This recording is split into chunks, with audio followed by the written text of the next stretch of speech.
Hey YouTube, it's Tempest again.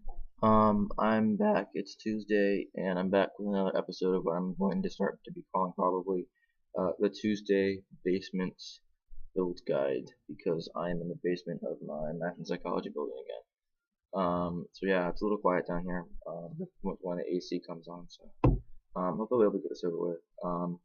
In my last video, I tried to discuss making SoulSaver live again. Um, and the build was kind of all over the place, but basically at the end you kind of saw what I was trying to get at with the Galahad right chain or whatever, if you did watch it. So if you didn't see, I edited my comments and posted in the deck list. So this is basically for those of you who didn't see the video or read the comments. This is the deck list I made up finally. Um, it's tested pretty well. It's decent for a Galahad deck. As a SoulSaver deck, it's kind of hard. This deck actually was kind of made as a fan service kind of thing because I wanted to ride SoulSaver again because I hadn't been doing that in a while. I think Palamedes with Alfred is more consistent, but this is still just fun to do because you can drop SoulSaver. It's like you feel really good about yourself. And this deck has so many interesting plays it can do. It's just, you know, the things you can do are just limitless. So I'm gonna go ahead and go into it. Please be sure to comment if you have any suggestions. So starters, Brangle. You need the Galahad right chain in this deck because otherwise you can't get the 5 cards in the soul you need for SoulSaver.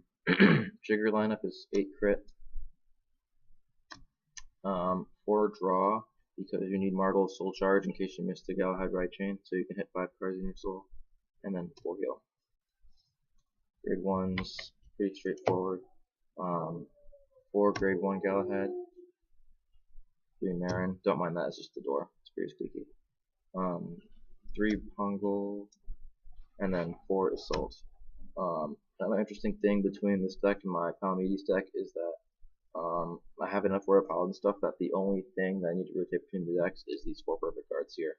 And then everything else in these decks, I have enough cards for that I can keep the same.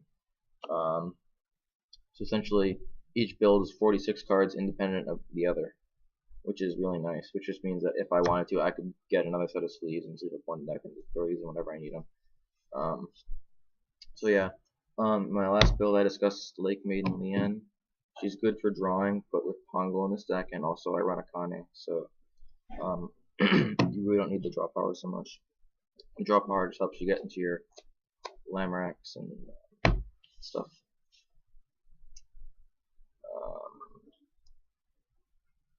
Let me see here. There's another card I was running called, and there's the AC again. There's another card I was running called Young Pegasus Knight, which gains 3k every time you soul charge a card. So it's good if you have some things as your Vanguard, like if you get the Galahad ride chain off when he's there, he'll boost up to 12k.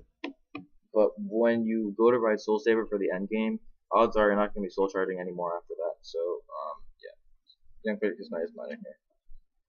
Grade 2s for the grade 2 Galahad. 4 Lamrack. This Lamrack is amazing.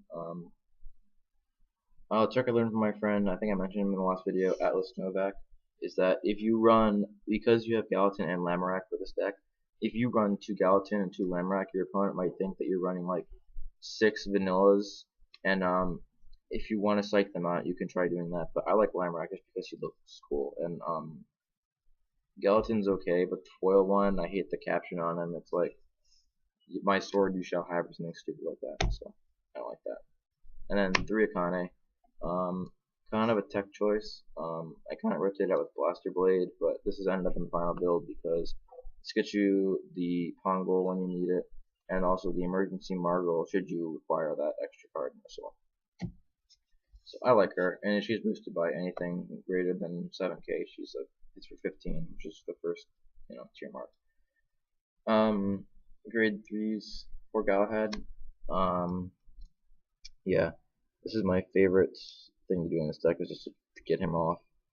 I don't like his effect very much because it wastes your counterblast, which you might need for a Kane or something, but if you have spare counterblast, it's good to use that because what you can do is if you complete the ride chain with him, you can call Marin or like Pongo behind him, and then you activate his counterblast, give him plus 3k and plus 1 crit swing, and if your opponent's forced to guard that, even with your twin drive, it's going to be crazy. which makes them discard more, so that when you ride SoulSaver next turn, it'll be really explosive, and their opponent will have less cards to guard with. So there's that. My avatar, 2 Longren. Stand up my avatar, Roar Demon Slaying Blade, Ride Demon Slaying Knight Longren. He's there for if you don't have any other grade 3s. He lets you get the extra soul charge you need to hit SoulSaver. So he's good. I don't usually get the Mega Blast off. I almost got it out one game. And then of course 2 SoulSaver because you only need 2 with all the Pongos and Akanes and stuff in searching.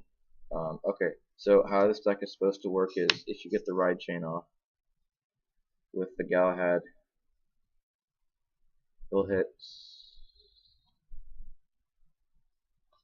1, 2, 3, 4 in your soul, plus you get the soul charge 2 more, and then you ride SoulSaver, so that's enough there. If you miss any of these, maybe you'll ride Lamorak, and then maybe you'll ride Longren. If you ride Longren, then you soul charge 1, and then you like activate Pongo's skill or Margle's skill, and then you have 5 in your soul. And then if you end up screwing everything up and not riding anything at all, well then you just soul charge Margle, soul charge Pongo, and then you have SoulSaver. If you can't ride a grade 3 until you grab SoulSaver, it's fine, because with 2 SoulSaver in the deck, it actually works so that you can. It's possible to ride. I've almost ridden SoulSaver twice in playtesting, so you can potentially do it. But normally, if you want to push the game, you got to do it when you do it. So if you call the final turn, you really got to do it and make it count, because chances are your opponent's going to kill you if you don't do it. So that's the deck. I hope you found it helpful. I know not the first one to do this. I just feel like this is the best build I could come up with for it. I think it's the most balanced and also the most basic though. So if you want to go out more out there, that's fine. But I prefer consistency over explosiveness, which is kind of the opposite of what this deck is. But I do like running SoulSaver, and I think it's a really good card. It's the only card that swings for 3k at a Vanguard. So it's swing for 13 at the Vanguard, which is amazing. It's better than like Midnight Invader and Captain Nightstorm and Dragonic Executioner and all those things. It's better than those. The only downside is that it's only swings for 3k in the Vanguard circle. So yeah, this is kind of a fan service deck because I wanted to play SoulSaver again. If I do play Royal Paladin at a tournament, it will likely be with my Palamedes deck. But the only thing is that this deck is complete, and this deck has all the grade 3s it needs, and my other deck is missing 1 Palamedes, and I'd like to have at least 2 in there. Even though I'd like to run Burang 3, I can run it at 2 because 4 Mahas is fine. So that's the deck. Hope you liked it, and yeah, feel free to comment if you have any questions or suggestions for me. Thanks for watching.